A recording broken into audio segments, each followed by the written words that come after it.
The following is an Outdoor Channel original production. Today, a story of a slow creature and a social media teacher. First, the unlikely mass smuggling of a reptile, followed by scams that are only one click away. My name is Randy Nelson, and in my 35-year career as a fishery officer, I became known as the best investigator in British Columbia. Just leave him out here to rot. As a best-selling author, I've contacted hundreds of wardens from all over North America to hear their tales. Fish and wildlife here. See this? Oh, look at there. We have a warrant to search your premises. They're spotlight. These are their case files. Game warden, put your guns on the ground. Officer down. You're under arrest.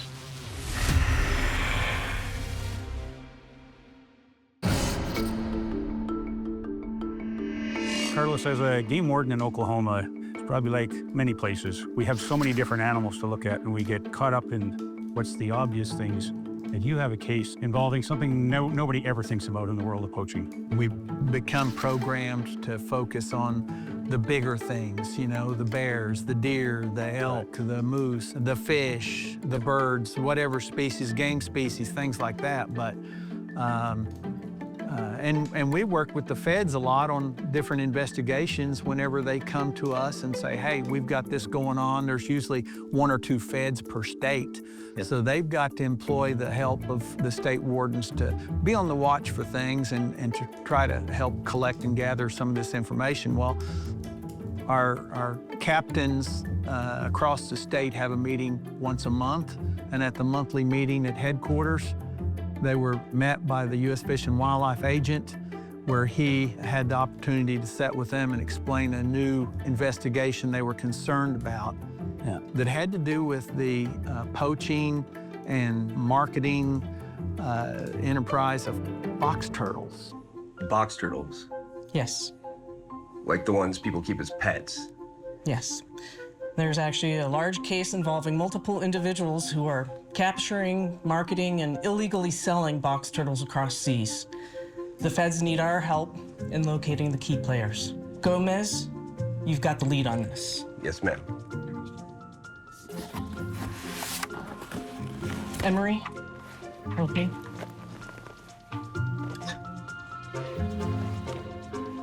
Well, this is unusual. So, we're supposed to be on the lookout for turtle activity. What does that even look like? I have no idea. When our captains came back to us and told us to be on the lookout for turtle activity, you know, quite honestly, I think a lot of the wardens all looked at each other and rolled their eyes. Right. You know, we just kind of shrugged and thought, hey, this doesn't sound like big cases, and this doesn't sound like, you know, big poaching operation kind of stuff. So I think it kind of laid quiet for a while. Right. Nobody took it really that seriously, is what well, you're saying. and what do you do? Yeah. How do you patrol for that? How do you investigate that? Very slowly. You know? Yeah, very slowly. I like that. We didn't see or know of anything related to turtle activity, but little by little, things started happening. I'm in a metropolitan area there in Oklahoma, and there was FedEx and UPS shipping facilities there, hubs. Yeah. And I got a call or two in the coming months from some employee that would kind of get in trouble because they stopped the assembly line of boxes to call the game warden on their cell phone and say, hey, somebody's shipping turtles out of a box here. That's not right. We'd then have to get a search warrant and go to the house of who shipped the turtles and try to find out where they got them, why they got them, and so on. So we had these little things popping up, just a few, a couple, 3, popping up there in the Tulsa area. And that kind of raised my awareness, you know, in the Tulsa area, where I think a lot of my other fellow wardens in the more rural parts of the state still weren't seeing or hearing anything. You're finding people that are gathering these illegally and then transporting and shipping them to somebody. To somebody. So somebody, usually out of state somewhere. Okay, you're getting these pieces that's starting to make a puzzle come together. Well, and it was just kind of maybe the very tip of the iceberg.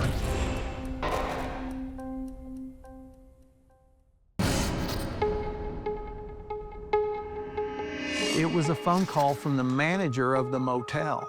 And she said, you know, she was asking, as she always does, the folks renting her rooms, you know, about cleaning the rooms and so on. And this particular individual had 2 rooms rented. He had been there for a week, and so she was checking in with him about cleaning the room.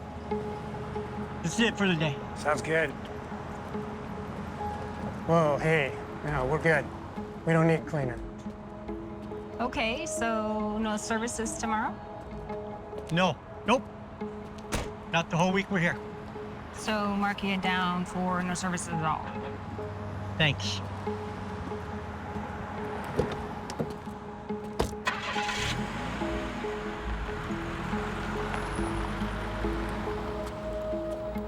That kind of piqued her curiosity, and at one point she peeked into the room when she knew he was gone.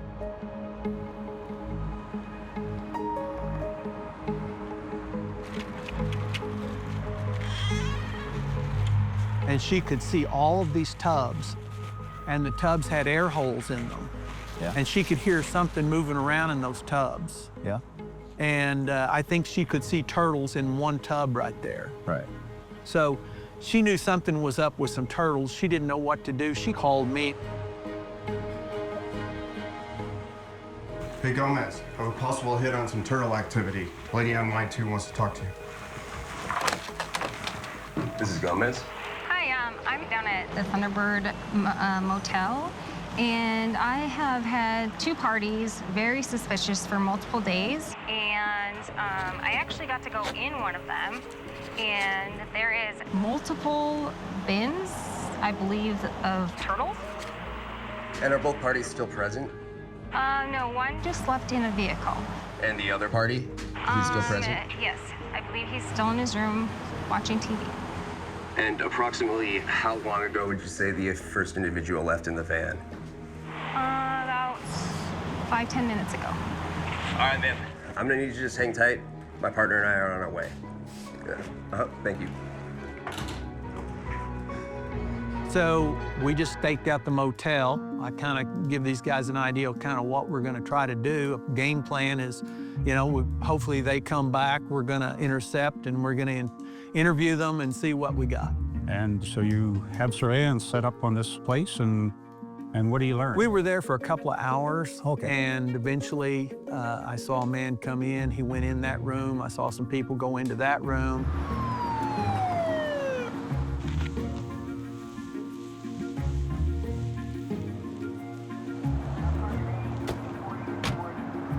I'll do the talking.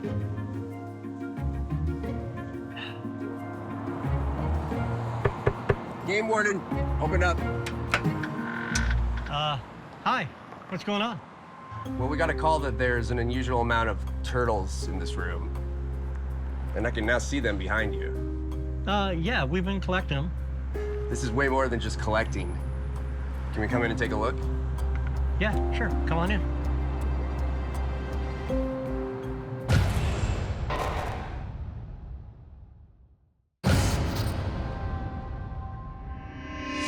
The gentleman was very cooperative at that point. We knew that he had turtles, Yeah. and we needed to ask him some things about that. Why do you think he would be cooperative?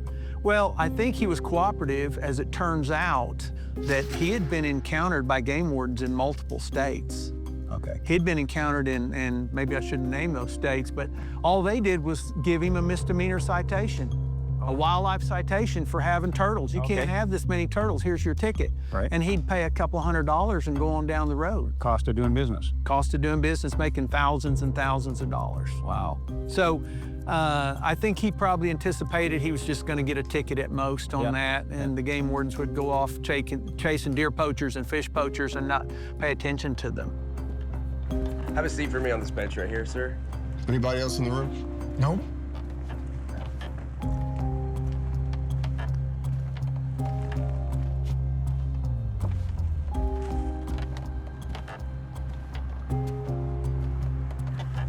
Start counting them. Well, there's so many. There's well over 100 here. That's nothing. I shipped out over 250 of them just yesterday. He had a receipt for 250 he had shipped the day before. Wow. So, you know, we drive roads in the rural parts of our state, and it's nothing to see a turtle crossing the highway or see a turtle on the county road.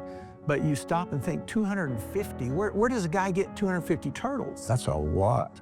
So what, as it came to light, what he was doing was this group of people that was staying in the other motel were friends of his from the nearby state of Arkansas.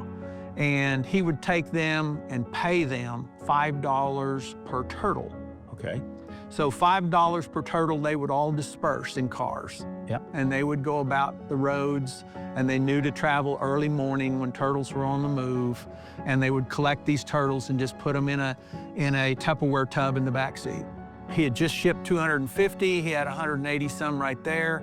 I think he was trying to get around 200 before he was going to make another shipment. That had just been in a day. I don't understand.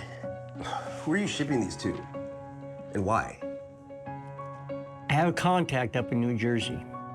I haven't met him, but he gives me good money per turtle, so I ship him up to him. What's the name of your contact? He's letting me know that this gentleman in New Jersey is who he's shipping them to, and showed me his phone. Hey, here's the guy. And he said, well, I get $25 per turtle. Wow, so he's 5 times as... He's paying $5 to his help to collect, and he's getting 25 per. And so he's shipping those off to New Jersey. And so, you know, I notified the feds, and we ended up seizing 2 vehicles and tubs and tubs of turtles. I mean, the back of a game warden truck was stacked full with ratchet straps, holding in all these tubs of turtles. And he didn't know what was being done with them. He believed they were being shipped to the West Coast, and that this other guy was selling them too. Okay. And it would later come to light that the New Jersey guy was selling them for anywhere from 100 to 500. Wow. And per turtle, and they were ending up in China. And the more ornate turtles would go from $5,000 to $10,000. Holy smoke. It was kind of some kind of a symbol that's used by a lot of the wealthy folks over there. So this is a big industry. This isn't just a $5 turtle we're talking now. It's worth 102,000. You know, so what do you do with the turtles? so it was important that we kept them alive and kept them healthy. And, you know, I hadn't even thought through that part yet, but my wife got involved with her daughter, and we had kind of a little enclosure fire pit area at our house. We sprinkled the produce everywhere, and it was amazing how these turtles had to have been starving the way they just aggressively attacked this fruit and vegetables. And you know, it was entertaining for everybody to watch all these turtles just going like all over the place, eating and diving in. Strawberries were their favorite. And they just, you know, obviously nourished themselves quite well. And then it became a rodeo, just trying to figure out how to keep them contained. But eventually the feds did take those turtles and put their plan together. And the plan was to use these live turtles to catch somebody further up. They actually come up with a plan to use invisible ink to mark the turtles. Yeah. And so they had a way to make a connection with the Oklahoma turtles in New Jersey. Yes. They had stakeout, had New Jersey Fish and Game officers and federal agents watching this FedEx location. They had the boxes marked. And sure enough, here come these folks, a number of folks that came and collected their boxes and took those boxes, and they were trailed back to their residence. And so that group of people now was charged? So the wrap up to this deal was the U.S. Fish and Wildlife Service prosecuted the New Jersey folks in federal court in the Tulsa district, and they were required to come back to Tulsa. And they were ordered to pay $200,000, and that was a record for our state, for a restitution for the turtles taken from the state, and $100,000 additionally for investigative expenses to the U.S. Fish and Wildlife Service for the cost of their investigation. And the local folks from Arkansas there that were at the motel, the main gentleman there was ordered to pay a $10,000 fine in state court in that county. And it was just a misdemeanor citation to the folks that were collecting the turtles with him. They didn't get anything real harsh, but he paid $10,000 for organizing that. Those are some large fines that people wouldn't associate with turtles, but credit to you and the officers for taking it on and getting to the bottom of it, and special credit to the hotel staff who reported this incident in the first place. Yeah. Without them starting it, you wouldn't have had anything. You know, game wardens know, and you know this, game wardens are just absolutely one drop in the ocean without the help of the citizens.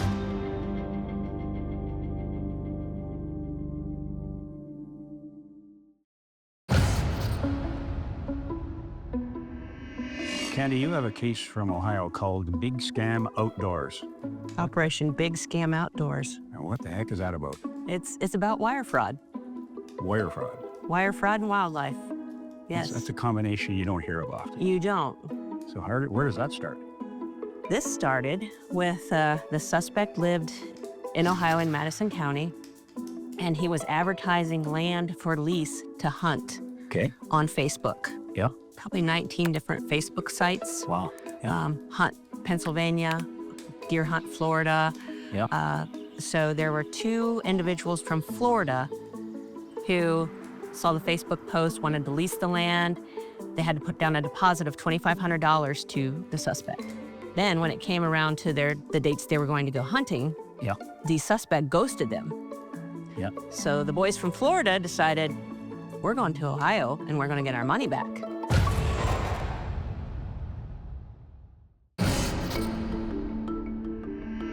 So the boys from Florida drive to Ohio, yeah, and they drive to the landowner's house where they were supposed to hunt to see if they did actually have permission to hunt there. Right. The lady comes out and says, absolutely not. I gave no one permission to lease my land. So at that point, the two boys from Florida then called the suspect. They finally get a hold of him, yeah, and said, we want to pay you the other $2,500 that we owe you for the hunt. They don't let on that they know what he's up to at this point. No, at this point, they're going to get even. They're going to get, they're just trying to lure him in. Oh, okay. Okay. So they lure him in, and the boys from Florida said, meet us at this restaurant. We'll give you the other $2,500 for the lease, yeah, and be on our way. In the meantime, the boys from Florida had called the local sheriff's department, okay, on the suspect. Yeah. So when the suspect and the boys from Florida met up, and also the landowner was there as well, and she was hot. She was cussing. And so the sheriff's department shows up and arrests the suspect and his girlfriend. Yeah. And they charged him with count of fraud and 2 felonies. Right. And the Division of Wildlife had no idea that this had happened at this point. Yeah. So a few weeks go by, we get another report. One of our officers got a report of someone in Michigan hunting on a property that he said he had leased land from someone. Yes. That just so happened to be our suspect. Oh, okay. So it was more than one. More than one person. Yes. So at that point, one of the wildlife officers called me, and we went to the sheriff's office and pulled the report. Yep. And then we saw many others who had been scammed by this person. Wow. From other states. Yep. So we started looking into it a little more. And we did have somebody come and hunt without permission on somebody's property. So we took the case. Yep. And we looked at those Facebook posts. One thing led to another, and pretty soon we had over 70 victims. We called them victims because they were victims of fraud. Yeah. They were defrauded of their money. They thought they were genuinely buying something. Yes. Yeah. And how this guy thought he would get away with it was he was asking for these deposits from different states. So someone from Michigan is not going to come to Ohio for, maybe they're $400, or from Florida, or. Okay. Not so worth they their thought while. it was $400. I don't want anything done. Yeah. But we put a team together, and this was during COVID. Yeah. So we couldn't call other agencies and have them interview these victims. So we had to identify them and call them by phone. Okay. So we would call them by phone, and there was a list of things that we needed to get from them. Receipts, contracts, photographs. Yeah. Because this suspect would send you a contract, a written contract, as well as photographs of deer that you maybe get to hunt. So he was clever. He looked legitimate. Yeah. But he defrauded all of these people. Not only that, He was utilizing 7 different landowners' names. Wow. So we identified all the landowners, and all of them said that he did not have permission to lease their properties. Okay. There were 70 victims. Yeah. From 19 different states. Wow. That's, yeah. Plus, there were 7 landowners that were involved that confirmed that they did not give him permission to lease their properties. Right. We did make this a federal case. Yes. And once he went through the court system, he was sentenced to 12 months in the federal penitentiary. I guess the lesson is be very aware when you're trying to buy what seems like a legitimate thing. Be sure you're dealing with legal outfitters before you buy anything. Absolutely. And one point that I forgot to tell you was that they were laundering this through a pawn shop. They were laundering the money through a pawn shop. A next level of crime. Yes. So wildlife is a very interesting field. You never know where you're going to end up. That's the fun part of the job. It is.